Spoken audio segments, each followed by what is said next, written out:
Please welcome to The Late Show, Taylor Swift. That's a good year. Like, those two things that you just mentioned, right? Like, getting engaged to the love of my life, getting all my music back.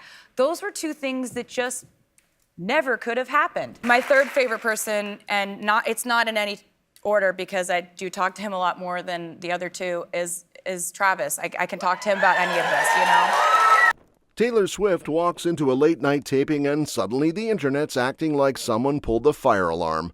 One glimpse of her outfit and everyone's scrambling like they're trying to decode a secret album drop. And honestly, with the way she shows up, who can blame them? This woman breathes and the timeline combusts. Taylor Swift steps out and suddenly the whole internet forgets how to breathe.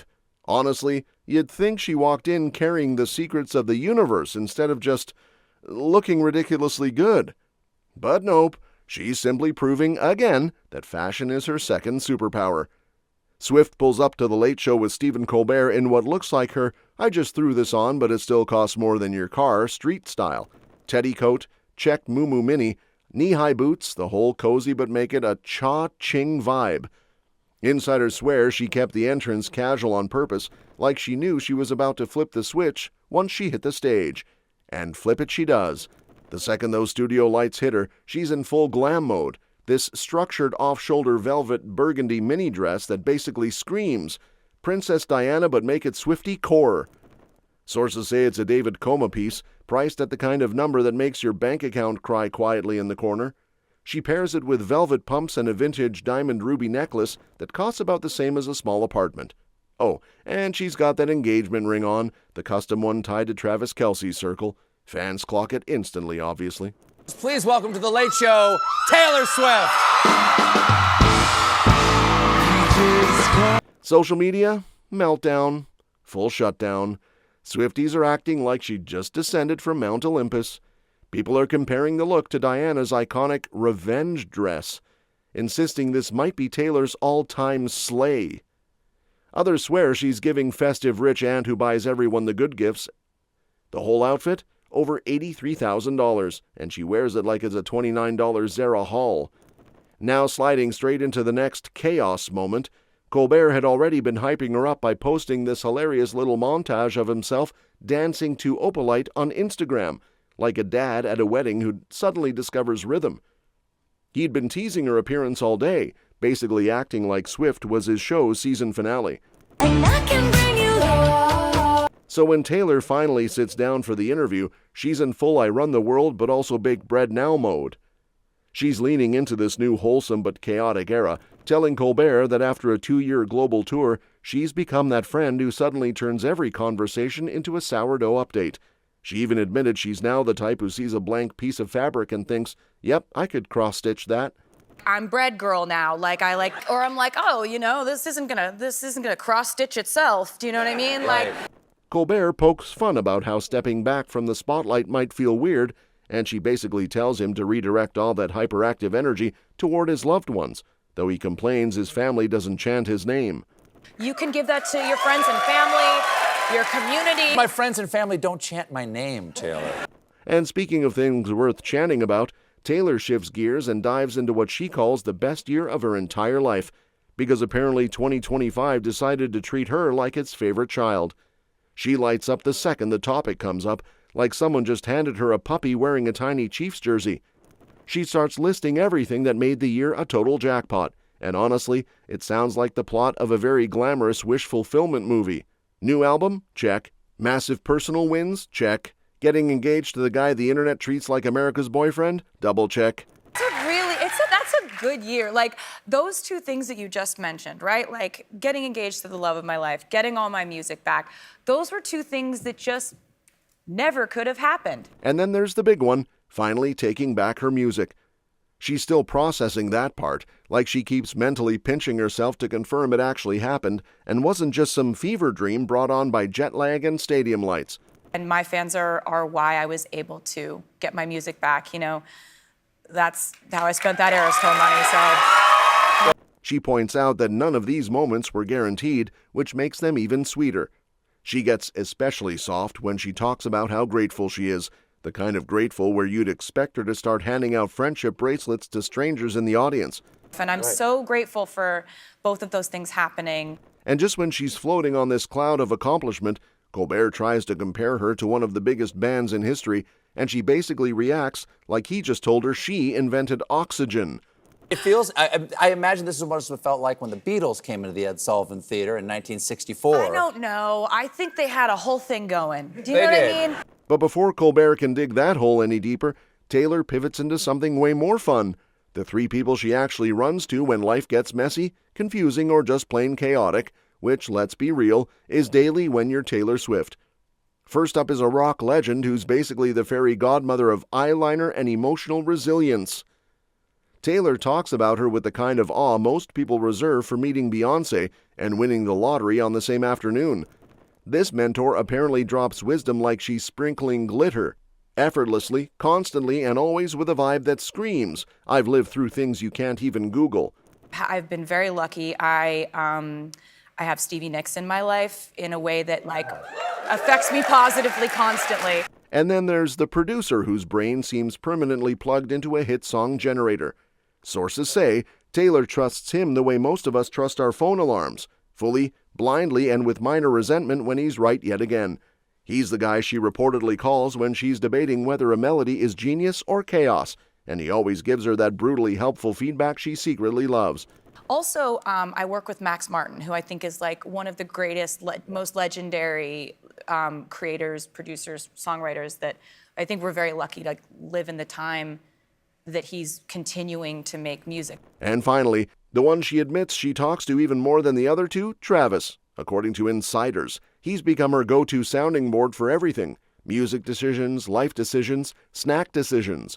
She loves that he gets the circus of her world without needing a translator, and she leans on him for clarity when things get too loud. And another person, my third favorite person, and it's not in any order because I do talk to him a lot more than the other two, is Travis. I can talk to him about any of this, you know?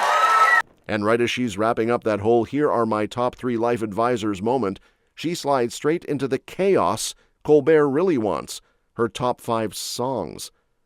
The man basically tosses her the emotional equivalent of a live grenade, and Taylor just laughs like, "Oh, we're doing that today?" May I ask you, Taylor Swift, what are Taylor Swift's top 5 Taylor Swift songs? Oh, wow. Oh, my God. Okay. She immediately crowns All Too Well as the reigning monarch of her entire catalog. That song has had more emotional impact on society than most global events. Too soon, but I will say I think number 1 is All Too Well, the 10-minute version. Then she admits the rest of the list is a work in progress. Classic Taylor, keeping Swifties on a cliffhanger like it's her full-time hobby. I can't really do any of the others. She does casually drop that mirror ball is floating somewhere in the top tier, which sends fans into their usual spiral of decoding, theorizing, and probably forming support groups. Somewhere in this list, I think, is going to be a song called Mirror Ball from the Folklore album. And before anyone can recover, Colbert casually lobs another curveball by dragging the Beatles into the chat. And suddenly Taylor's sitting there like, "Sir, absolutely not," but in the most polite Swiftian way possible. She brushes off the comparison so fast, you'd think someone tried to hand her a knockoff friendship bracelet. She apparently insists she's nowhere near that level, like Colbert just tried to rank her above oxygen and sunshine.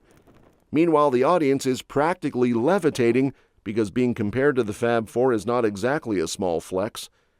Colbert goes full fanboy, talking about how having her there feels like what the Ed Sullivan Theater must have felt back in 1964, and Taylor reacts with this adorable mix of flattered and "please, I beg" stop before Paul McCartney materializes out of thin air to correct this. It feels, I imagine this is what it felt like when the Beatles came into the Ed Sullivan Theater in 1964. I don't know. I think they had a whole thing going. Do you know what I mean? She keeps emphasizing that even with the insane success she's had, she still doesn't see herself in that Beatles league. That humility hits the room like a plot twist, because if anyone else were called the modern-day Beatles, they'd be printing the quote on merch by sunrise. Even very early in my career, you would just say the nicest things. You're so supportive of people. You're so passionate about what you do. It's a joy to get to watch you and a real honor to get to actually sit here. And as the crowd is still buzzing from that humility drop, Taylor shifts gears into something way more down to earth, because apparently even pop empresses need a post-show routine that doesn't involve levitating on a cloud of Grammys. She dives right in, explaining that the second she escapes the stage chaos, she transforms into what can only be described as a very rich, very exhausted mermaid. After the show, you know that kind of feeling where you're just sort of like a flickering light bulb of just sort of like that just happened. Sure. She hits the hotel, peels off the battle armor, and cannonballs into a bath like she's auditioning for Aquaman. I'll go back to the hotel, get out of the costume, into the bath immediately. Then comes the room service sprint. Sources swear she orders like she's trying to unblock a hidden menu, powering up for another 3.5-hour marathon as if carbs are her love language. Then I get like the most amount of room service possible.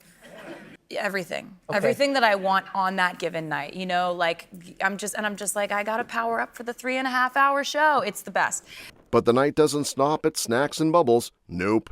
After she's sufficiently steamed, fed, and semi-human again, she apparently sits down and signs about 2,000 CDs. Yes, 2,000. Because nothing says unwind like turning your hotel room into a mini factory line.